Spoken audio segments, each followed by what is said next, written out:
Good morning बेटा। Last lecture में हमने डिस्कस किया था Newton first law of motion. अब Newton first law of motion के बाद मेरा नेक्स्ट टॉपिक आता है मोमेंटम।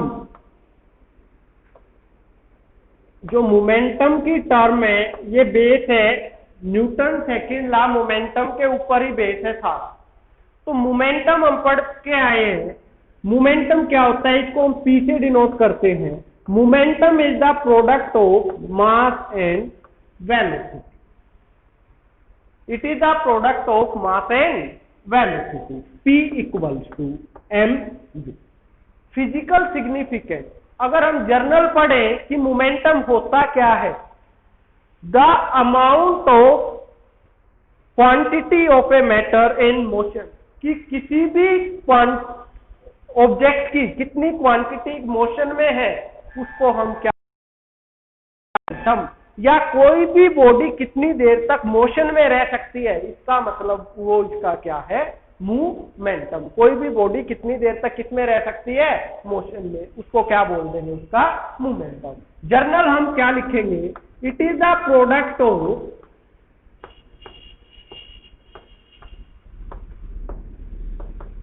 Mass and velocity.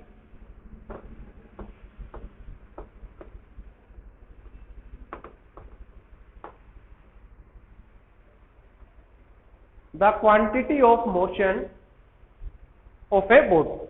अब देखो जो मोमेंटम है इसकी SI यूनिट क्या होगी बेटा। देखो मास को हम मेजर करते हैं किलोग्राम में, V है वेलोसिटी, वेलोसिटी को मेजर करते हैं, तो मोमेंटम की यूनिट आ गई मेरे पास किलोग्राम मीटर पर सेकंड। CGS यूनिट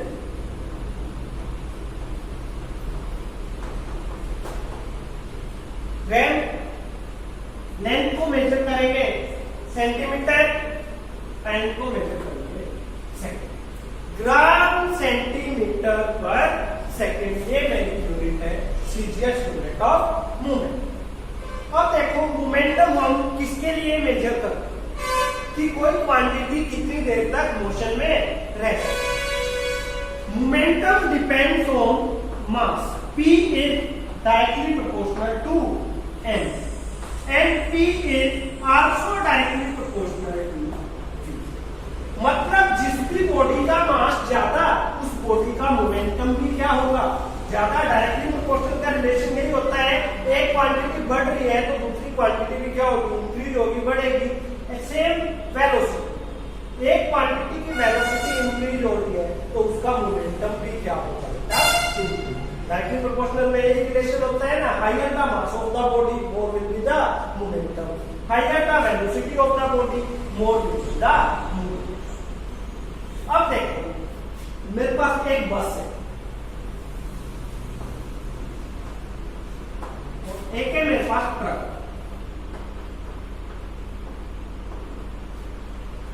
दोनों सेम वेलोसिटी से चल रहे, एक बस था मेरे पास, एक ट्रक है, दोनों सेम वेलोसिटी से चल रही है। At the same time driver ने ब्रेक लगा, तो which will be the stopper first, पहले कौन रुकेगा, बस रुक जाएगी। क्यों, क्योंकि जो बस है बस का मास कम होता है कंपैरेटिवली ट्रक से। अब देखो जिसका मास कम होगा उसका मोमेंटम कम होगा, मोमेंटम कम होगा इसका मतलब वो कम देर तक किसमें रह सकती है, मोशन में रह सकती है, कम देर तक मोशन में रह सकती है। तो जब ड्राइवर सेम टाइम पे ब्रेक लगाएगा तो क्या होगा, बस पहले रुक जाएगी, ट्रक क्या होगा। ये केस कब है, जब दोनों किस वेलोसिटी से चल रहे हैं, सेम वेलोसिटी से, क्योंकि वेलोसिटी का फैक्टर तो खत्म हो गया, वेलोसिटी दोनों के लिए क्या है, सेम। जब वेलोसिटी सेम है तो सारा डिपेंडेंस किस पे आ जाएगा, मास पे। तो जिसका मास ज्यादा उसका मोमेंटम ज्यादा, और जिसका मास कम उसका मोमेंटम भी क्या होगा। क्लियर, तो मोमेंटम का कॉन्सेप्ट क्लियर हो गया क्या है। अब कई बार मोमेंटम में ग्राफ पूछते हैं, पहली एक्सिस पे तो ले लिया मैंने मोमेंटम और मैंने सेकेंड एक्सिस पे लिया मास। फर्स्ट एक्सिस पे मैंने लिया मोमेंटम और सेकंड एक्सिस पे मैंने लिया मास। अब देखो मोमेंटम और मास में कैसा रिलेशन है, डायरेक्टली प्रोपोर्शनल। मतलब एक क्वांटिटी बढ़ रही है तो दूसरी क्वांटिटी भी क्या होगी, बढ़ेगी, इंक्रीज होगी। Graph will be straight line. कैसा ग्राफ आएगा, स्ट्रेट लाइन। अगर मैं एक एक्सिस पे मोमेंटम लूं और एक एक्सिस पे वेलोसिटी, उस केस में भी क्या होगा, मेरे पास graph will be straight line. दोनों केसेस में ग्राफ कैसा आएगा, स्ट्रेट लाइन। बिकॉज क्या है, दोनों में कैसा रिलेशन है हमारा, डायरेक्टली प्रोपोर्शनल। मोमेंटम क्लियर है। मोमेंटम के बाद आता है मेरे पास न्यूटन का सेकंड लॉ। मोमेंटम पे किस टाइप के क्वेश्चन पूछ सकता है ये मैंने बता दिया। या तो जनरल पूछेगा question P equal to mg के ऊपर, momentum is equal to mass into velocity. Momentum कैसी क्वांटिटी है, एक वेक्टर क्वांटिटी है। वेक्टर क्वांटिटी क्यों है, देखो मास स्केलर और वेलोसिटी कैसी क्वांटिटी थी, वेक्टर, क्योंकि वेलोसिटी हमें डायरेक्शन के बारे में बताती थी। तो स्केलर इनटू वेक्टर क्या होता है, हमेशा वेक्टर। तो मोमेंटम हमेशा कैसी क्वांटिटी होगी, ये वेक्टर क्वांटिटी होगी। अब मैं डिस्कस करूंगा Newton second law of motion, जो सारा मोमेंटम के ऊपर ही बेस है हमारा।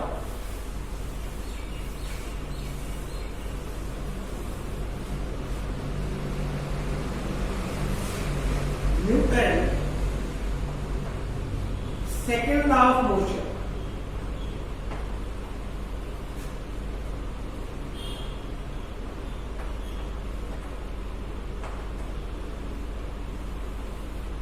न्यूटन का सेकंड लॉ क्या है, देखो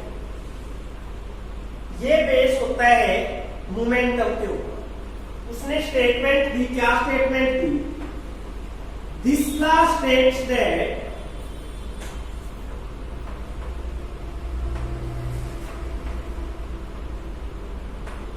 the rate of change of linear momentum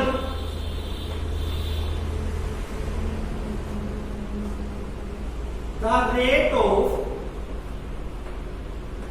change of linear momentum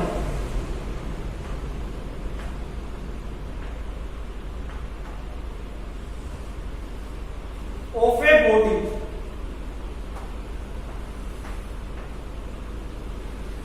is always equal to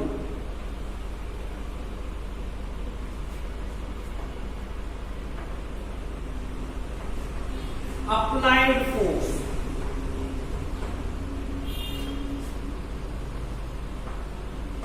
कह रहे हैं कि जो rate of change of linear momentum है, किसी भी चीज का रेट ऑफ चेंज, मोमेंटम का रेट ऑफ चेंज निकालना है, मतलब dt by dt, d upon dt, क्योंकि किसके साथ चेंज हो रहा है, टाइम के साथ। रेट ऑफ चेंज निकालना है, उसका डिफरेंशिएशन करते हैं। Rate of change dp by dt is always directly proportional to applied.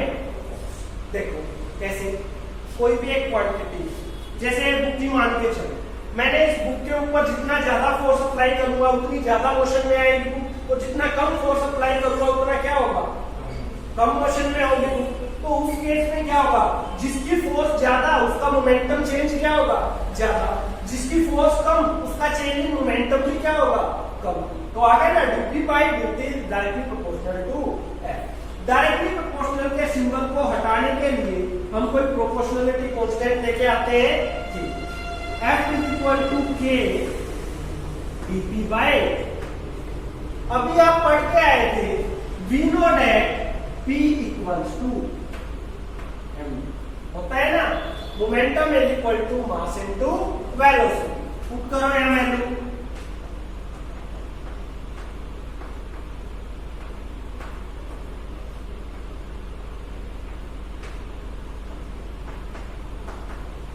m constant है, कांस्टेंट टर्म 12 रहेगी, क्योंकि मास एक बार जो आपने बॉडी ले ली उसका मास तो क्या रहेगा, कांस्टेंट रहेगा, मास तो चेंज नहीं होगा। एसआई सिस्टम में k की वैल्यू हमेशा कितनी होती है, d v y. Change in velocity divide by change in time किसके इक्वल होता है? एक्सेलरेशन। सेकेंड यूनिट में भी पढ़ा था, फर्स्ट में भी पढ़ गए थे, वेलोसिटी अपॉन टाइम किसके इक्वल होता है? एक्सेलरेशन। तो change in velocity upon change in time acceleration.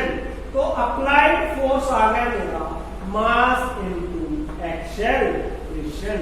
Formula पहले भी पढ़ के आए थे ना, F इक्वल्स टू mv। इसी को बोलते हैं Newton second law of motion. It will depends on the momentum. जो न्यूटन का सेकंड लॉ है वो किसके ऊपर डिपेंड करता है? हमारा मोमेंटम के ऊपर डिपेंड करता है। हमने ऐसे प्रूव कर दिया ना, F equals to mv, force equals to mass into acceleration. ये तो मैंने प्रूव किया है इसके लिए, जर्नल के लिए, कि अगर मेरे पास एक पॉइंट पे फोर्स लगाया तो वो फोर्स किसके इक्वल होगा? मास इनटू एक्सेलरेशन के इक्वल होगा। अब देखो ये मास इनटू एक्सेलरेशन के तो इक्वल आ गया। अगर मेरे पास तीन कोऑर्डिनेट सिस्टम हो, ये एक्स एक्सिस, ये हमारा वाई एक्सिस और ये है हमारा जेड। जो एक्स एक्सिस है, एक्स एक्सिस के अलोंग हमने फोर्स का कंपोनेंट ले लिया क्या? एफ एक्सिस के अलोंग मैंने फोर्स का कंपोनेंट क्या ले लिया? F x. तो एफ एक्स किसके इक्वल हो जाएगा? m इंटू ax, क्योंकि मास तो किसी भी बॉडी का चेंज होने वाला है नहीं, तो किसको चेंज होना पड़ेगा? एक्सेलरेशन को। तो एक्स एक्सिस के एक्सेलरेशन को मैंने नोट कर लिया a। y एक्सिस पे मैंने फोर्स मान ली F। फोर्स किसके इक्वल होती है? Mass into acceleration. तो mass into acceleration of y axis. ये है z एक्सिस, z एक्सिस की force F, mass into acceleration of z। अगर मेरे को अलग अलग कंपोनेंट की फॉर्म में फोर्स कैलकुलेट करना पड़ जाए तो आ जाएगा हमारे पास force along x axis, force along y axis and force along z axis. ये था हमारा Newton second law of motion. Clear है?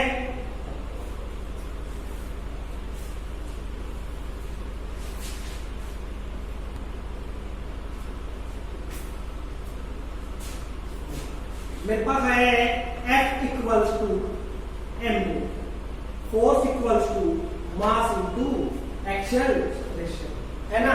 अब देखो जो फोर्स है, फोर्स की दो टाइप की यूनिट है, absolute unit of force and gravitational unit of force. जो फोर्स है, फोर्स का डायमेंशनल फॉर्मूला, फोर्स की वैसे तो यूनिट होती है न्यूटन। फोर्स को किसमें मेजर करते हैं? न्यूटन में। देखो फोर्स की दो टाइप की यूनिट है। सबसे पहली यूनिट है एब्सोल्यूट यूनिट ऑफ फोर्स।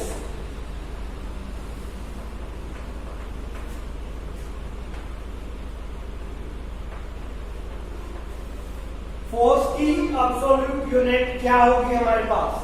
देखो फोर्स की एब्सोल्यूट यूनिट है मेरे पास न्यूटन। एसआई सिस्टम में क्या होती है? Newton.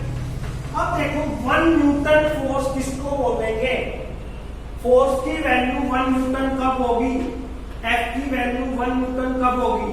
When a body of mass 1 kilogram moving with an acceleration of 1 meter per second scale, then experience a force of 1 Newton।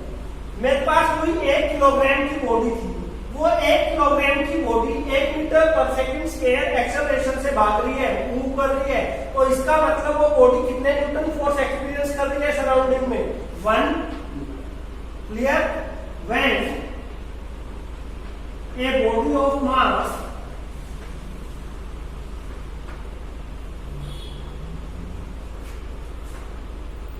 One kilogram moving with an acceleration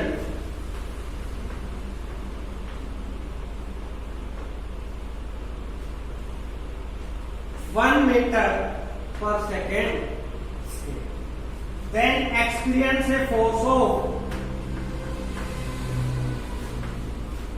1 Newton, तो कितना force experience करेंगे वो 1 Newton. तो ये थी absolute unit of force. Absolute में ये थी एसआई सिस्टम में। दूसरा होता है जो छोटे वाला सिस्टम होता है, वो हमारे पास कौन सा सिस्टम होता है, सीजीएस सिस्टम। सीजीएस में हम फोर्स को मेजर करते हैं डायन में। सीजीएस सिस्टम में जो हम फोर्स है, फोर्स को किसमें मेजर करते हैं, डायन में। तो वन डायन फोर्स क्या होगी, व्हेन ए बॉडी ऑफ मास 1 ग्राम, अगर 1 ग्राम की कोई भी body moving with an acceleration of 1 centimetre पर सेकेंड, 1 ग्राम की कोई भी बॉडी अगर 1 सेंटीमीटर पर सेकेंड स्क्वायर के एक्सेलरेशन से मूव करती होगी, तो उस केस में जो मेरी फोर्स होगी वो कितने डायन के इक्वल होगी, 1। क्लियर है, 1 डायन फोर्स क्या है और 1 न्यूटन फोर्स क्या है। ये थी, इसके अंदर आती है ये फोर्स की एब्सोल्यूट यूनिट ऑफ फोर्स। इसका सेकंड टाइप है ग्रेविटेशनल यूनिट ऑफ फोर्स। अब ये मैं फर्स्ट यूनिट में डिस्कस करके आया था, कन्वर्ट 1 न्यूटन इनटू डायन। 1 न्यूटन को डायन में कन्वर्ट किया था तो मेरे पास आया था 1 newton equals to 10 raise to power 5 dyne. 1 Newton कितने डायन के इक्वल आया था, 10 रेज़ टू पावर 5 डायन के इक्वल आया। तो ये इन दोनों के बीच में क्या आ गया, रिलेशन। 1 मार्क क्वेश्चन में पूछ सकते हैं what is the relation between Newton and डायन, या SI and CGS unit of force. Force की एसआई और सीजीएस यूनिट के बीच में रिलेशन क्या होगा, तो 1 न्यूटन कितने डायन के इक्वल होगा, 10 रेज़ टू पावर 5 डायन। सेकंड है मेरा gravitational unit of force.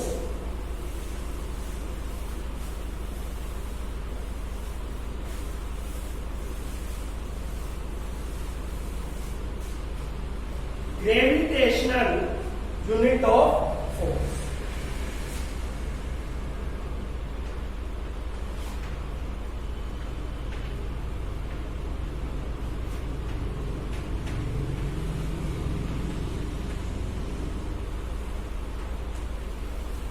Force की ग्रेविटेशनल यूनिट क्या होगी, F इक्वल्स टू क्या होता है, m इंटू ए।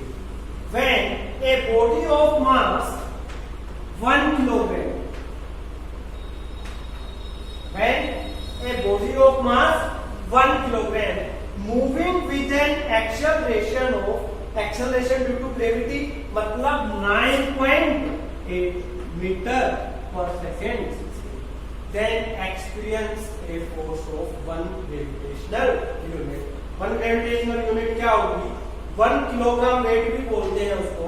अगर 1 किलोग्राम की कोई भी बॉडी 9.8 मीटर पर सेकेंड स्क्वायर की स्पीड से जा रही है, तो उसको हम क्या बोल देंगे, किलोग्राम वेट। क्या बोल देंगे, किलोग्राम। 1 किलोग्राम वेट क्या होगा, पता लग गया सबको। अगर 1 किलोग्राम की कोई भी बॉडी 9.8 मीटर पर सेकेंड स्क्वायर की स्पीड से मूव कर रही है, तो उस बॉडी को हम क्या बोल देंगे, वो बॉडी जैसे हमने 1 न्यूटन बोला था, तो उसी को बोल सकते हैं कि ये कितने किलोग्राम वेट की इक्वल होगी, 1 किलोग्राम वेट की इक्वल होगी। सेकंड होती है 1 ग्राम वेट। सेकंड क्या होता है आपका, 1 ग्राम वेट। 1 ग्राम वेट क्या होता है, अगर 1 ग्राम की कोई भी बॉडी, 1 ग्राम की कोई भी बॉडी 9.8 सेंटीमीटर पर सेकेंड स्क्वायर के एक्सेलरेशन से मूव करती है, तो उस बॉडी को बोल देंगे वो कितने ग्राम वेट होगा, 1 ग्राम वेट। 1 किलोग्राम वेट होता है मेरे पास 9.8 न्यूटन। ध्यान से देखोगे तो देखो, यहां जब आप निकालोगे 1 ग्राम वेट किसके इक्वल हो जाएगा, मास की वैल्यू 1 किलोग्राम, इसकी वैल्यू 9.8। तो 1 न्यूटन से कितना ज्यादा आया है ये, 9.8। तो मैं लिख सकता हूं 1 किलोग्राम वेट इक्वल टू, कितने इक्वल होता है ये, अगर न्यूटन की टर्म में देखूं तो 9.8 न्यूटन। तो न्यूमेरिकल में काम आएगा बेटा, ये ध्यान से देखो, ये मोस्ट इंपोर्टेंट पॉइंट है। न्यूमेरिकल बच्चे गलत करते हैं यहाँ कि हमारे पास मास है, मास न्यूमेरिकल में गिवन होता है कि ये body of mass 2 kilogram weight, तो experience the force in Newton, इसमें फोर्स एक्सपीरियंस करनी होती है न्यूटन में। तो ये किलोग्राम में कब आएगा, जब इसको मैं किससे मल्टीप्लाई कर दूंगा, 9.8, जितना भी आएगा वो किसमें आ जाएगा, किलोग्राम में। और जो फोर्स आएगी लास्ट टाइम में वो किसमें आ जाएगी, क्लियर है। अगर ग्राम वेट में कोई भी चीज दे रखी है आपको, तो ग्राम वेट से आपको किसमें कन्वर्ट करना पड़ेगा, उसको न्यूटन में। और न्यूटन में कैसे कन्वर्ट होगा, उसको 9.8 से मेरे को क्या करना पड़ेगा, multiply.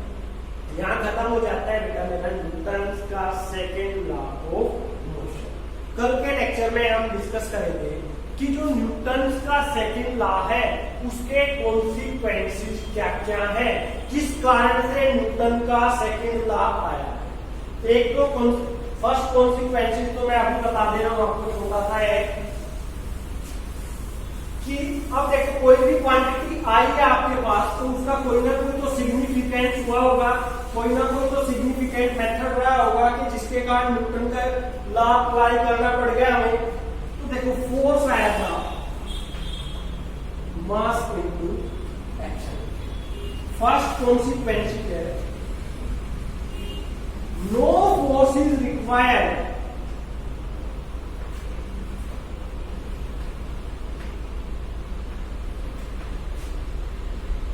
To move a body with uniform acceleration.